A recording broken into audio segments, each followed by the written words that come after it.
catch here. I didn't come here to, but because you raise it. See, when you want peace, two things that you need to ensure peace and unity is fairness and justice. Without fairness and without justice, it will be very difficult to get everybody on board. So I'm pleading with you, executives, to stand firm. I know pressures all over, but a situation where you have members of parliament, party executives, openly endorse a candidate.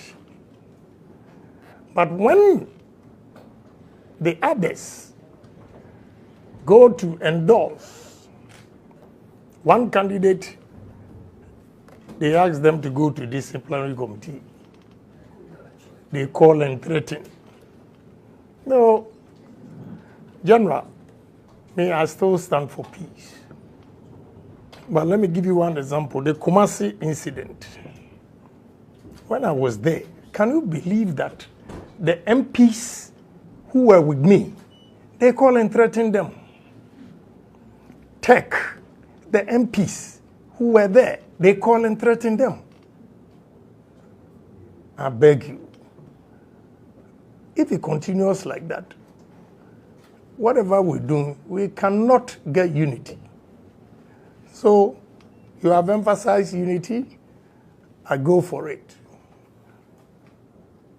I always talk to my people, especially one guy. When I come and watch the videos and the things he says, I say, Ish, it's no good. It won't help us. But we have women who are not party members insulting other people whom they consider not to be on their side. So what's the essence of democracy? We are not enemies.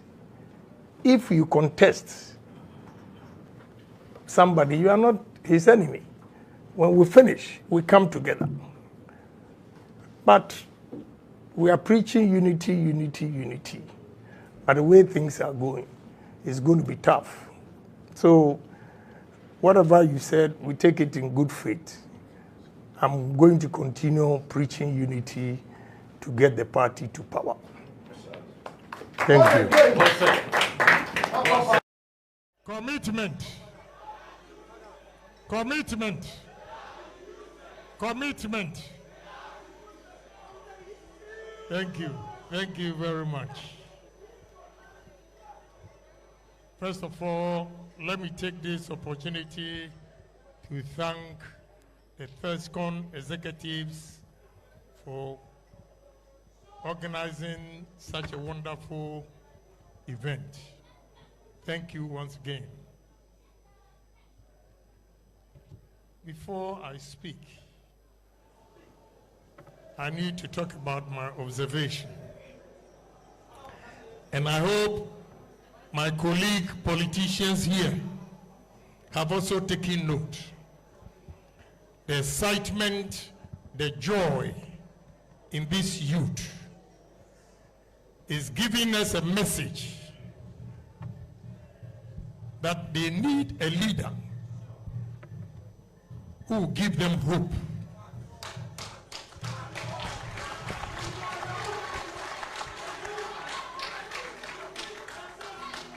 And from today onwards, I say to my fellow politicians, be an NDC member, MPP, CPP, I say to you, we cannot fail the youth anymore.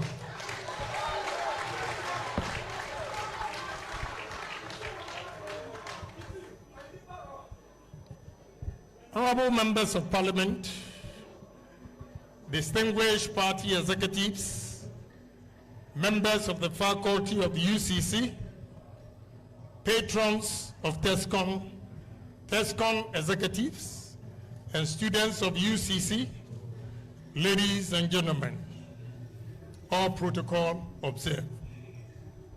Indeed, it's a great honor to be called upon a man born in that village where there was no electricity, no water, and education was for the rich. And today, a poor soul like Kwame Agyapong, born at Agyapong, stand before this august audience. Indeed, it is not my fault or efforts, but it's grace. By the grace of God, I've been endowed with a lot of talents and opportunities. By the grace of God, I have life to speak to such an august audience. I say thank you to Almighty God for giving me this potential and the charisma to speak to people, and they listen. I thank you, God.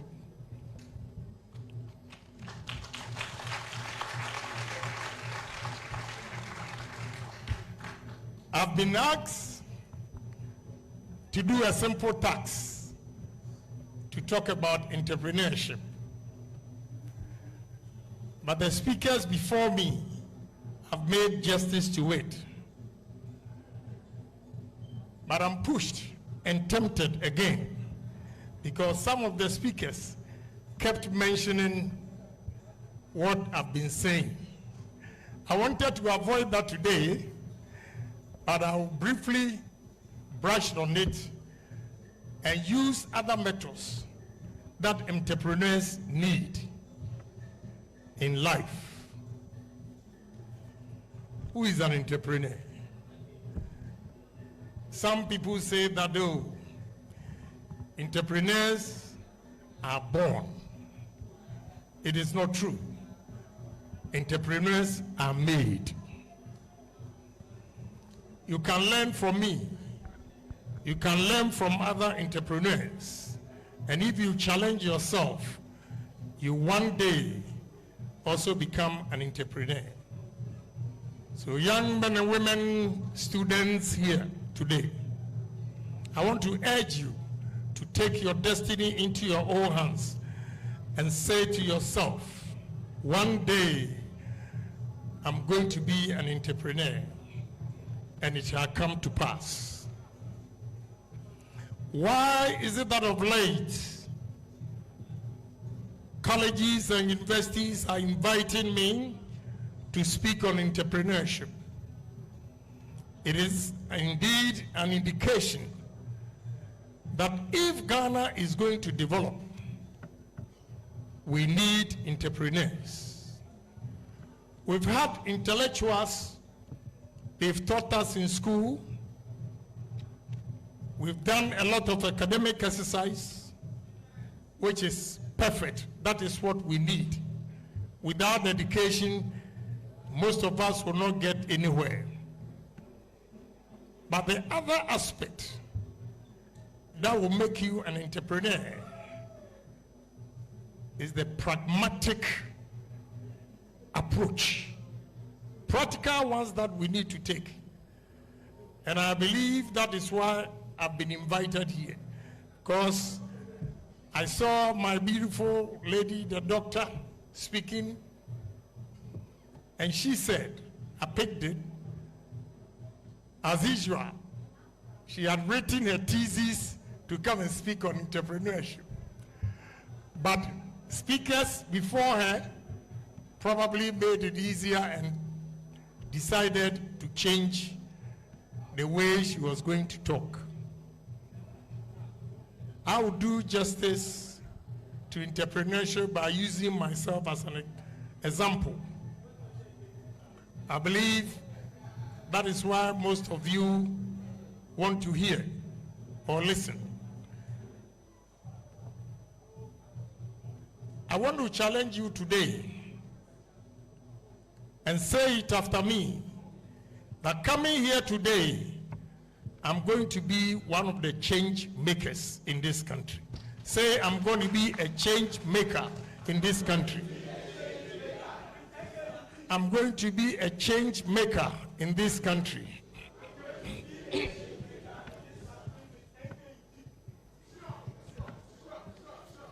Don't just say this, and when you walk out of this room, you forget.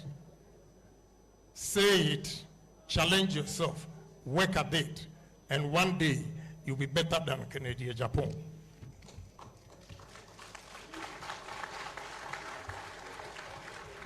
Why are you going to be better than Kennedy Agyapong?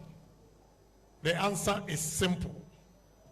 Kennedy Agyapong did not get the opportunity where successful people, successful businessmen, entrepreneurs will come to him and share their personal experiences with him for him to learn from it.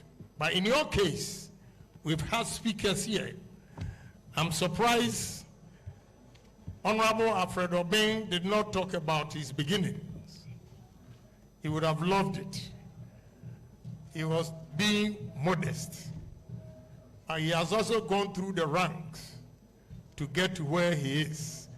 He should have told you the story of approaches for you to see how he struggled even at the university, just as you are here. He started writing approaches series when he was University of Science and Technology. I think that is what they need from you, to inspire them, for them to know that they can also be successful businessmen. But next time, when you have the opportunity, the theory, you should leave it behind and share your personal experiences with them to motivate them to take their destiny into their own hands, to give them hope that one day they are also going to be like Honorable Alfred Obeng. Now the topic is entrepreneurship. How are you going to be an entrepreneur? It's not going to come easy. It's tough, but with determination, you'll be able to do it. You are here as students. Parents, when you are coming, give you money to spend for the semester. If you want to be like Honorable Alfred Obeng, begin to have a vision. A vision. You look into the future and say to yourself, this is what I want to be in the next 5-10 years. When you challenge yourself and work seriously, you'll be able to get there. Life is not going to be easy. Anybody who tells you that life is going to be easy is not telling you the truth. I share a personal experience with you. I think somewhere November 2024, a gentleman came to me and asked me, Honorable, so have you failed in business before? I said, yes. He said, wow, I thought you have never encountered challenges. I said, no, I've encountered challenges, but I will make sure that did not cause my downfall for good. I fell and rise up, I fell, rise up, I fell, rise up for about 3 times before things stabilize. So it's not going to be easy. But let me give you the models. This is Kennedy Agyapong's theory, my experience. After that, I'll share the academic one with you. What you have to do as a student is that begin to save the little money you have for a better future. Postpone spending on material things today and save the money for tomorrow. Sacrifice. There will be a lot of temptations. Young men and women here, we are all from different homes. Some from rich background, some from poor background, like where I started. When you see a colleague wearing beautiful clothes,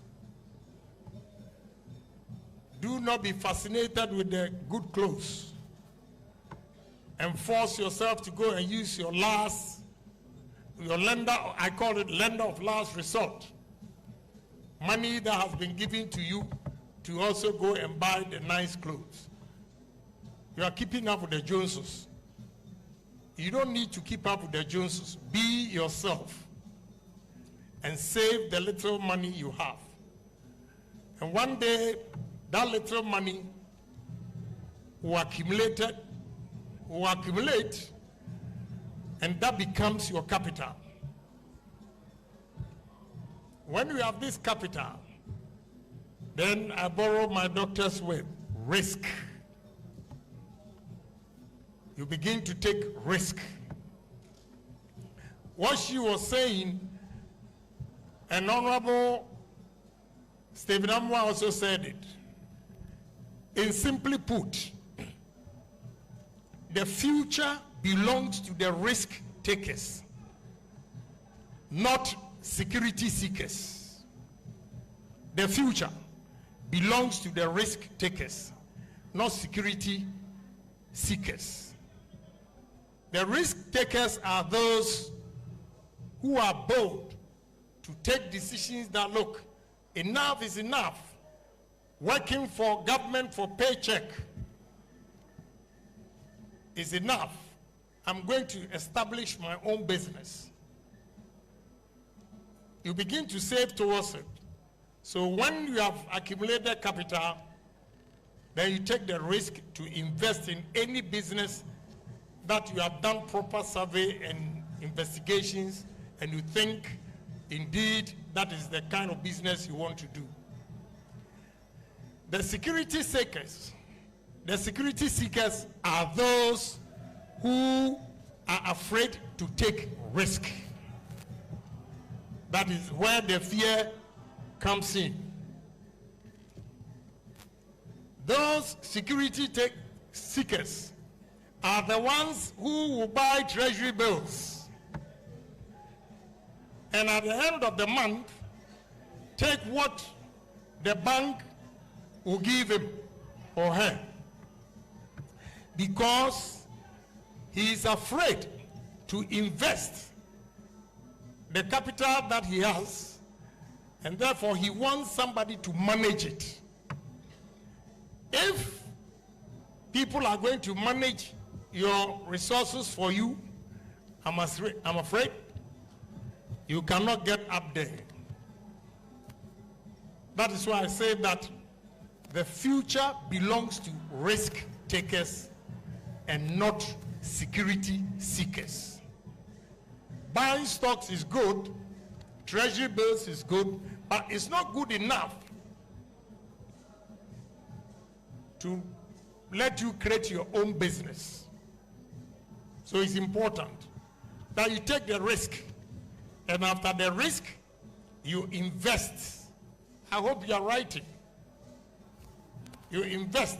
That is what I call investment. You use the capital to take risk and invest. And when you invest, you need to work hard. Work hard to make sure your investment do not go waste. Some people set up shops, boutiques. When they finish setting up the boutique, they give to some workers to work for them, and they sit there at their comfort home waiting for them to come and account for the sales of the day. What they tend to forget is that even your presence at the shop makes a big difference. The way you receive customers, the way you talk to them is not the same as your workers. The way they will talk to customers. So when you stay at your comfort home, the amount of money you're supposed to get a week, a month, will not be the same. You can experiment it and see. Stay at your shop for 1 month and leave the shop 1 month for your shopkeeper and see the difference. So you need to work hard, sacrifice your life. And when you sacrifice your life today, tomorrow will be a better day for you. I was talking to a lady in Sunyani, and she said, oh, her classmate even don't want to come to her. Why? Because they think she's rich. And her story is that she started working with the mother at Sunyani Market. Then after university, she continued on her mother's business, and now she has about 3 shops. So if she goes to lunch with her friends, she pays. And now they are not comfortable. It is you, the individual, the way you perceive life, that will determine your success in future. You have to aim big, think big, and dream big, and the sky is the limit. You got to challenge yourself. Thinking big, dreaming big, savings and investment will never go without honesty. Honesty is key to success. You need to be honest in your dealings with every businessman you encounter. When you are sincere, the word goes round, because the world is small, global world. If you dupe me today, you dupe a second person, trust me, the third person will get to know. But if you are honest, I will share my experience with other people, and companies will be knocking at your door to work with you or to give you more transactions. So with all this, honesty is key to success. Without honesty, your hard-earned money, your sweat, you lose all.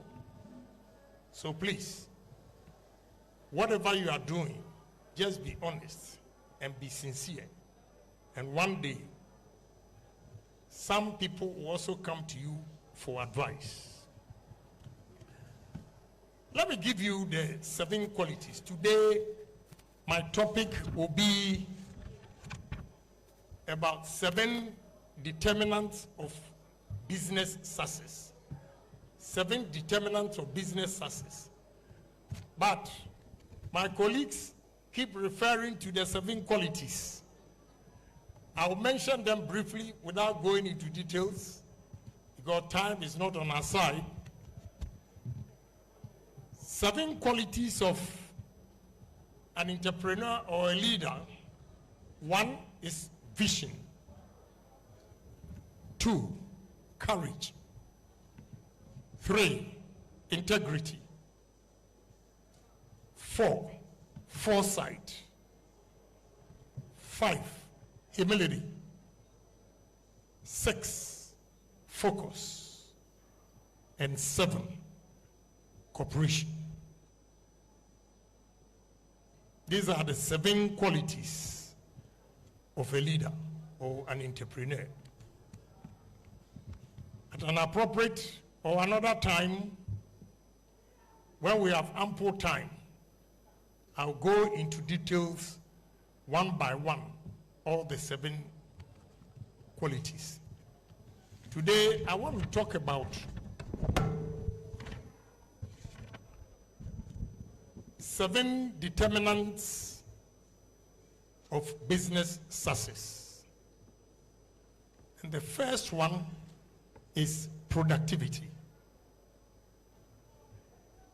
Productivity. Every business is subject to the laws of economics. What is the law of economics or the laws of economics? is simple. The ultimate goal of a business activities is to maximize profit. That is, when the revenue exceeds cost. When your revenue exceeds cost, and it means you are doing well with your production.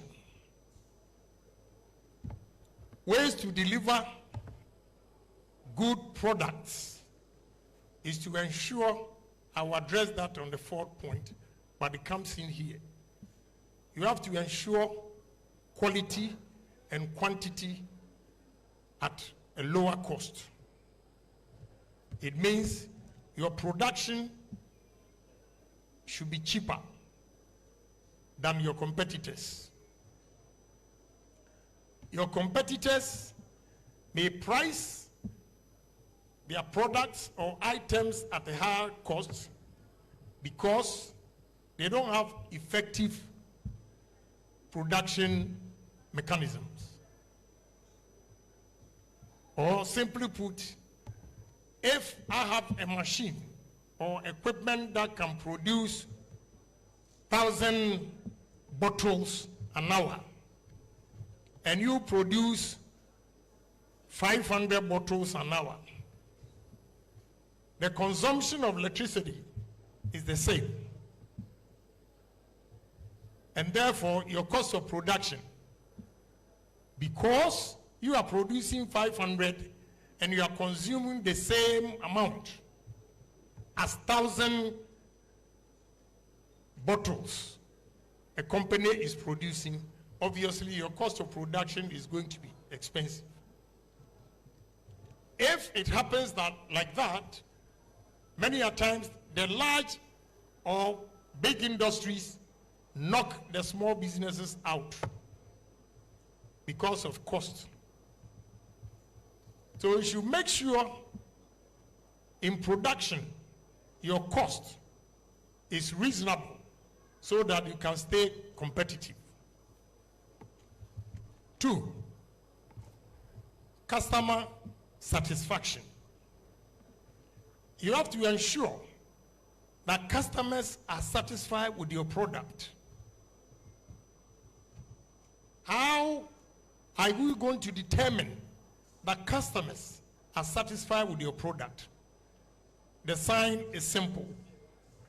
When they repeatedly come for that product, it means they have confidence in that product. But if they come today and tomorrow they ask for another product, it means that particular product you are producing, they don't like the quality. And if you don't do anything about it, when the customers are giving you signs, you should also feel free to ask them questions. Are you satisfied with this product? How do you think it should be done? Do I need to improve it? If you get these informations from your customers, then you can also improve on your product to give them what they need. So when they begin to come there and they demand the same product, it means they are satisfied with the production. And the satisfaction of the production will increase your revenue because they will constantly come to you and purchase what you have. If they are not satisfied with it, they will be reluctant to come and buy your product. And if you produce 5,000 and they are stuck, how are you going to make the money? So customer satisfaction is very, very important. That is why sometimes even the way you receive people, the way you talk to them, will make them come back again to you. They say, oh, this madam is so respectful. That alone will increase your sales. So customer satisfaction is very, very important. We talk of an entrepreneur taking a risk is not just taking a risk, he also wants to make money. So profit, what I call profitability. The law of concentration says that whatever you dwell upon grows in your experiences. Whatever you dwell upon, grows in your experiences. Every businessman, his ultimate aim is to maximize profit. So to maximize profit, you should focus on items that you think they are of high demand. You just don't go into business. Some people say, oh, I'm going to establish business. I ask them questions. What informed you to arrive at that decision that you want to set up this particular business? It's very important. So a businessman's focus is profit. But how do you get the profit? It is the decision and the choice you make about the business venture. You just don't go into any business. And if you are in there, your attitude will determine how you are going to maximize your profit. So it's very, very important. Then quality, 4. Quality products. I'm sorry to share this experience with you. You see these nice clothes. I ask you a question, or I tell you a story. The cost of a suit at Zara is the same as the cost of this dress or clothes. But the sad part is, Zara, the zip, I can wear the suit for 2 years, 3 years, and the zip will be intact. But this, most of the African dresses, I'm sorry, I have to speak the truth. So if you are not offended, you take a cue from it and ensure quality. Anytime you want to test Ghana-made clothes, try the zip first. Try the zip first. I always fight with my son. Say, but why? Is your zip different from Zara and other companies? Why is it that you sew? And every time I wear your dress, the zip is torn. We are fortunate that it's a bit long, so you don't see it. You know? So quality is of essence. You have to ensure quality standards that will attract people from coming to buy your product. If you don't produce quality products and you come out with inferior products, they might come the first time because they don't know the quality, but when they test it and they see that it's of inferior quality, they don't come again. Then your business begins to go down. So whatever you do, you need to ensure quality for sustainability of your business. It is important. If you don't do that, I'm afraid a day will come that you fold the business. 5, innovations.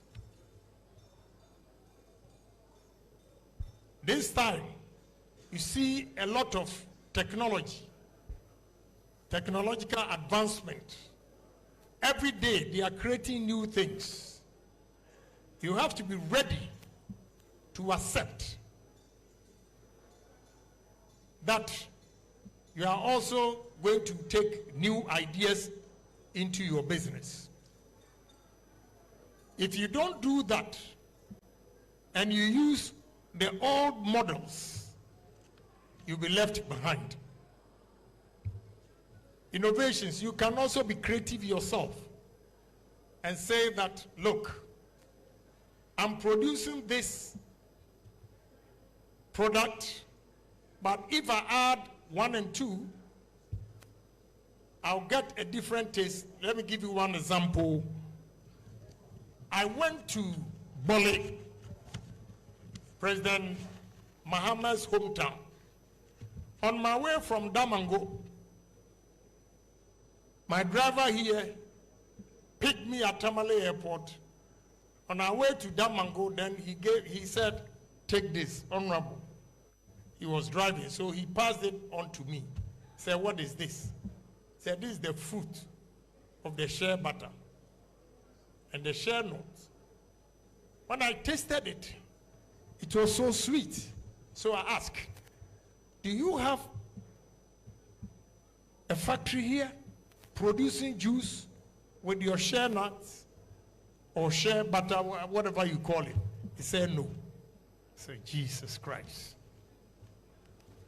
Right there, I told him, you know, it's so sweet that you cannot drink it alone without mixing it. All you have to do is mix the shea nut or whatever fruits with orange, pineapple, banana, mangoes, blend it, and you see the kind of juice you get. Meanwhile, all these years, there is not a single juice factory in the north. Meanwhile, this shea butter, whatever they call it, in the north, this tree survives 365 days, whereas others get dry during the dry season. We need innovative ideas. We need creative minds to come up with this idea. So you cannot be doing the old things and expect your business to flourish. You have to accept to innovate yourself, innovate your business, your organization. It is important. If not, you'll be left behind. Sixth, organizational development.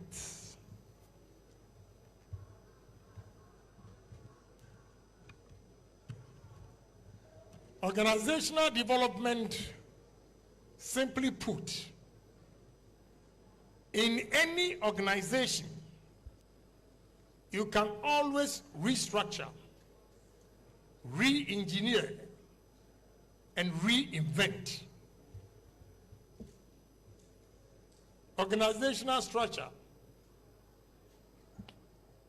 you can reinvent, re-engineer, and restructure. Restructure, you can have the same workers, and you can shift them around. You can also use what is called 80-20 policy, where you can have few people, you give them assignment to work and increase production to extend that the results or the revenue generated is from only 20% of your workers. We call it 80-20. You use 20% of your workers to generate 80% of your income. If it happens like that, it means your company is doing well. So it's important that you always restructure your company, re-engineer it, and reinvent. If not, again, with modern technology, you'll be left behind. And the last one is same people. You have to build people. How do you build people? I took over a company somewhere in March. And going around, I felt so bad for the Ghanaian workers. What was happening? I wonder how they have tolerated such management for so long. Example is, I took over the company, I was going around, and I saw a bathroom. And the workers are 335. And they use 6 bathrooms. The place was so filthy and stinking. Deplorable state. And just by the toilet, they have their canteen. I said, what? If it was a Ghanaian company, you would have called the media.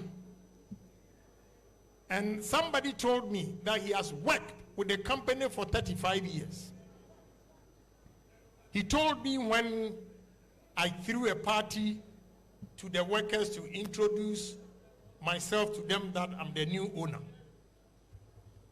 I invited the old owner or the former owner to be present. And they were shocked that for 35 years, the old owner had never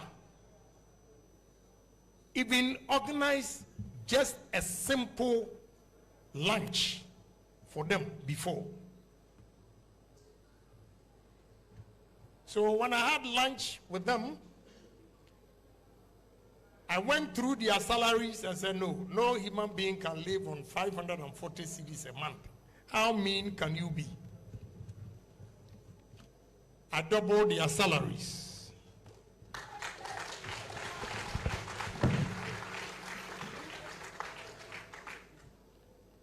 And building the people, when I doubled their salaries,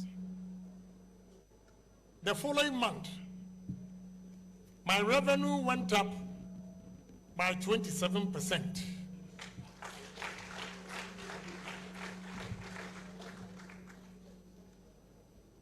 So your relationship with your workers, how you respect them, you accord them with respect, you encourage them, you motivate them, self-esteem. Trust me, these your workers will never leave you. They will work wholeheartedly to make sure your company also grows. So building people is also key to every business success. If you are mean to your people, can you believe that when I took over the company, I had to go to my hometown and get about 40 guys to come to Tema to work, and I had to release one of my houses for them to stay. Because he was not paying them well, he did not get the people to work for him. But as I speak, those who left the company are now begging to come back.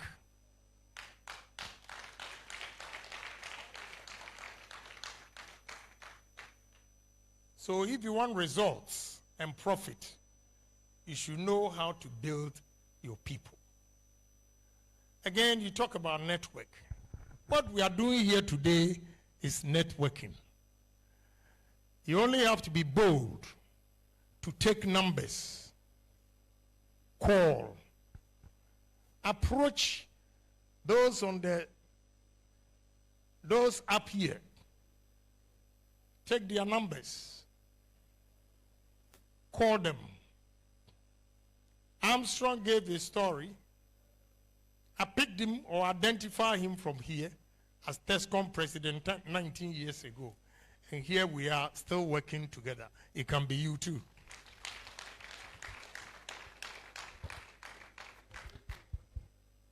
So don't be shy. Your success does not determine or is not determined by your looks. Success is determined by your courage. So if you are coward to approach Honorable Agyapong, I'm afraid you are not going to get connected. You are not going to get connected. Be bold and approach people. Those you know they are up there.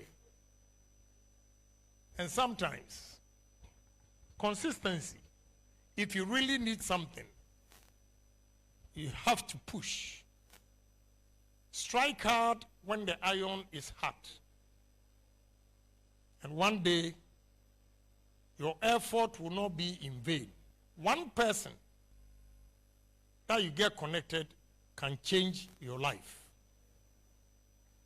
So, sitting here, take their numbers, get contacts, constantly call. I'm not saying that go and seduce the men. Get contacts. Show seriousness in whatever you want to do. And trust me, you'll get there. So when I saw the topic networking, I said, but getting together like this, we are networking. It's up to you to take advantage and talk to people, ask for favors, you know. And one advice I'll give you is, I went to a school, the lady saw me, and the first thing was, oh, can you buy me a laptop? You know, such things, although I want to do it, it's a completely put off. But if you tell me, Honorable, I'm here to come out of college, I need a job. I need a job.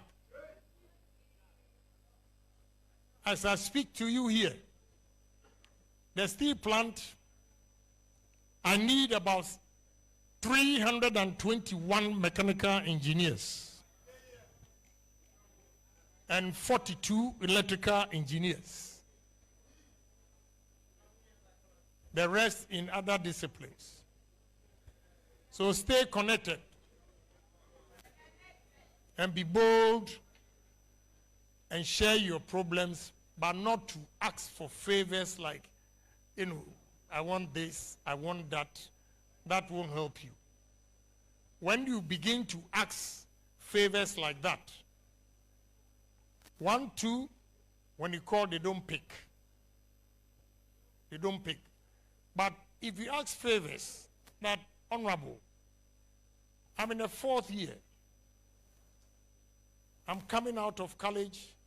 By next year, I'll begin my service. I can even employ you at my place. Although I'm going to pay, because I'm with you here and you approach me, I'm ready to do that. The one who wants employment,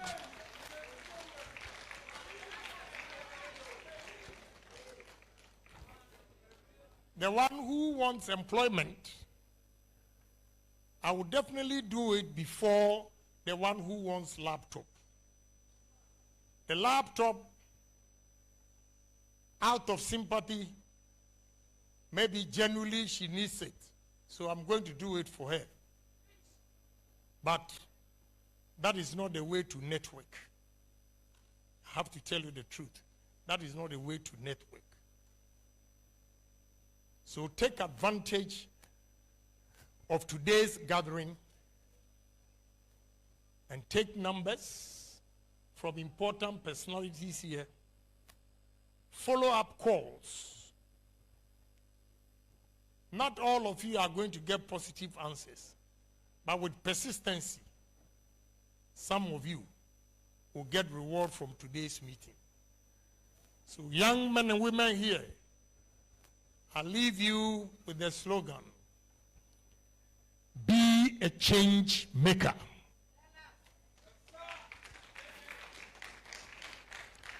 Be a change maker.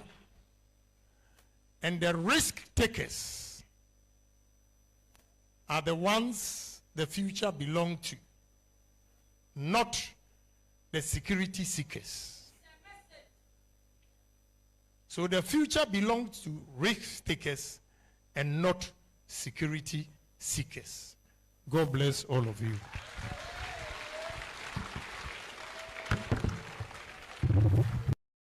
I have said it several times that if MPP will come back to power unless we are united,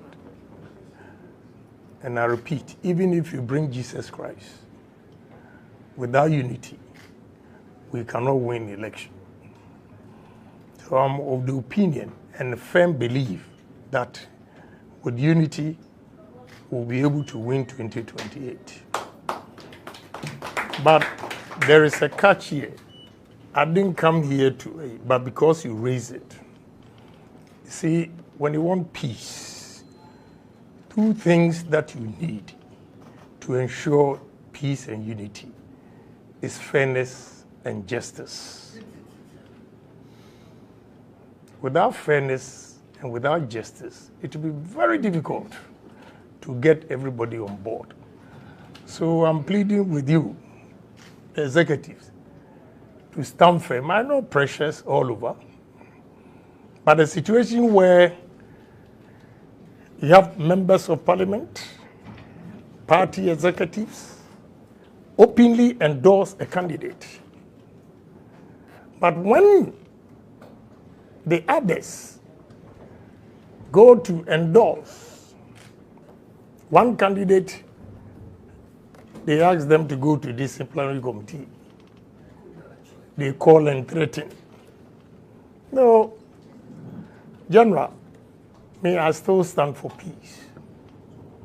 But let me give you one example, the Kumasi incident. When I was there, can you believe that the MPs who were with me, they call and threaten them? Tech, the MPs who were there, they call and threaten them. I beg you, if it continues like that, whatever we do, we cannot get unity. So you have emphasized unity, I go for it. I always talk to my people, especially one guy. When I come and watch the videos and the things he says, I say, Ish, it's no good. It won't help us.